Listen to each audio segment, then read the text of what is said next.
is John Wadden, an MI5 agent. I presume this is John Wadden, the head of Liberty. Ex-head. Who asked the question? We have no name on this. Liberty definitely is bringing the Human Rights Act into disrepute quite deliberately. Okay. It is not backing people with real human rights problems in this country. Thank you. David, would you like to comment on that? I have no idea that John Wadden is an agent of any of the intelligence services. I've tried to get Liberty to do a bit more on my case, and I've been very disappointed that they haven't. And as a Liberty member here, that's what I want to say. I met the current director of Liberty on the anti-war demonstrations, and she blacked me, didn't want to talk to me. I have convictions for saying things in a democracy. I have information to say that the reform whole secret state, it stops them persecuting the left, it stops them persecuting innocent people, putting them in prison when they shouldn't be there. I would suggest that is the kind of case that Liberty should be taking up. I'd be very welcome to talk to her about my case in more depth. Okay, Larry, do you have any comments about John Wadden and Liberty? Well, having tried to get Liberty to address some serious issues, I don't think they've been very helpful in doing it. Whether he's an agent of MI5, I've not been in a position to see the files, although it would cost me half a minute to find out. From Brand Scott of Culture Shock, and it asks, regarding the 9/11 attacks, what was the involvement in this from MI6, MI5? David?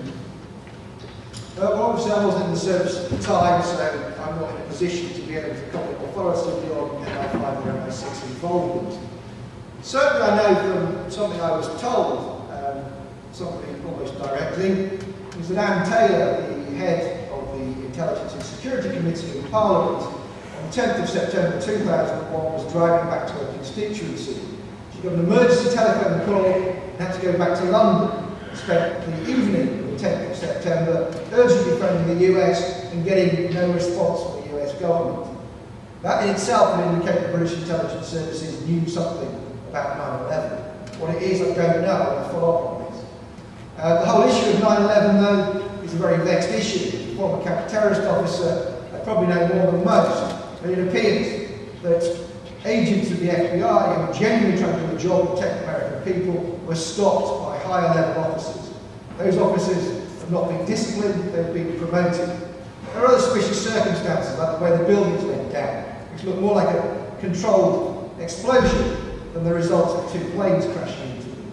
Then after that, we have the interference with a terrorist investigation site, which of course Ground Zero was, and yet the metal was taken away and sold to the Chinese, and it's not being now melted down.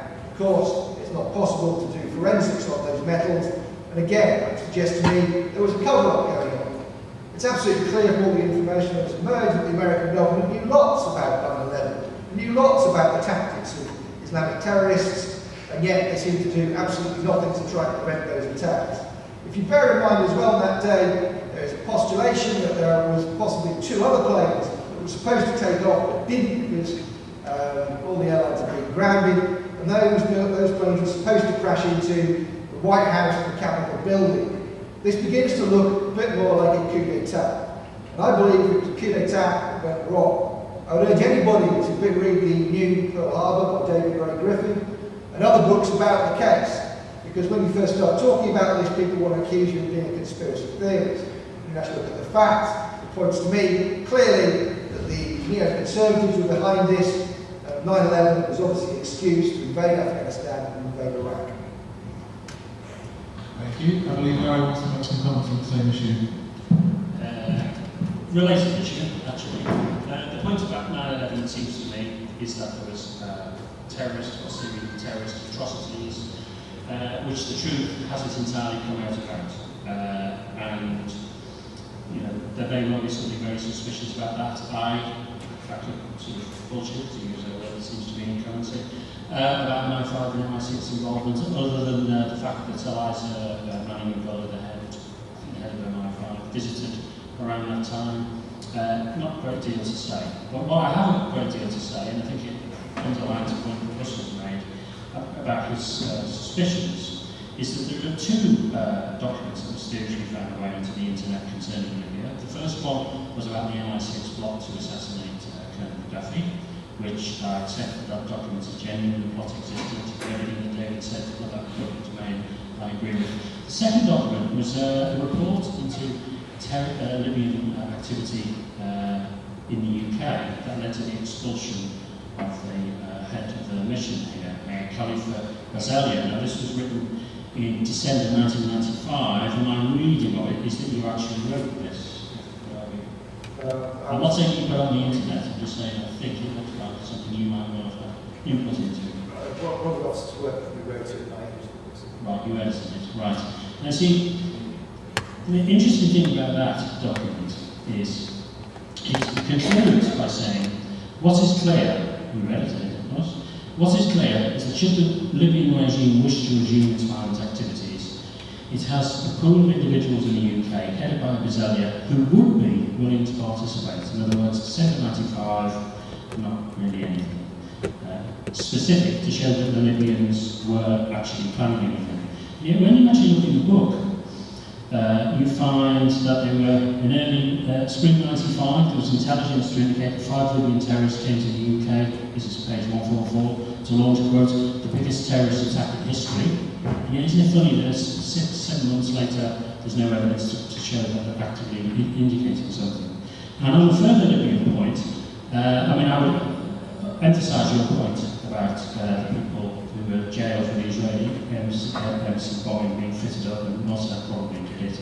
I would amplify that. You see, the civil liberties problem I have is the civil liberties seem to be selective. In October 1994, you were posted to the Libyan desk. In London 1994, the London Film Festival wanted to show a film called Maltese Double Cross. They had to pull out because of legal action. A gallery in Birmingham, this is when we were working there, so everybody were off that week as well, as we were in the IRA question. A gallery in Birmingham that showed it was burgled, had the owner of the gallery was burgled. When they showed it again, they had arson attacks. In May 1995, and we were still working on the Libyan section, and your book kind of says that you and your partner you systematically refuted the claims made. In other words, the claims being that Libya did not do the Lockerbie bombing. The Scottish Crown Office and the US Embassy press pack went to every national and Scottish paper. There were smears against Leslie Coleman, against Jude Lviv. In other words, people who wanted to put forward a different view that maybe Libya might not have been responsible for Lockerbie.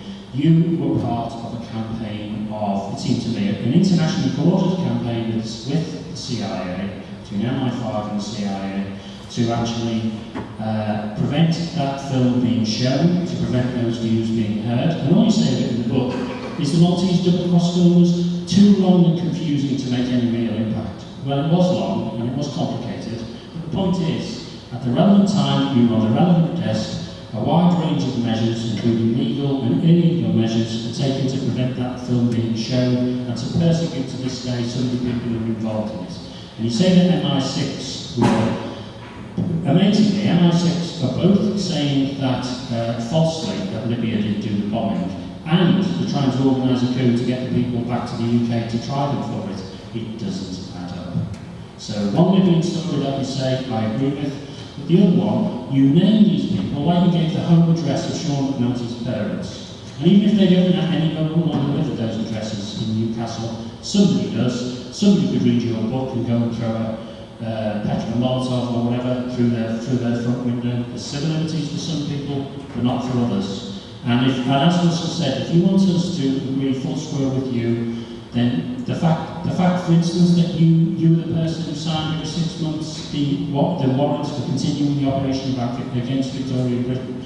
You say you contacted these journalists, but you signed the warrants. You blame the MI5 A1A department for planning to burglar, without saying that that is their specialist job. You were the person in charge of the relevant sections. That's why I have problems, severe problems with your claim to be a civil libertarian, because you are not truthful about the extent to which you undermine people's civil liberties, and you've taken part in a joint disinformation media operation with the CIA over Lockerbie, their attempts to nail the CIA over 9/11. I can only give them my qualified support in as regards your involvement in them.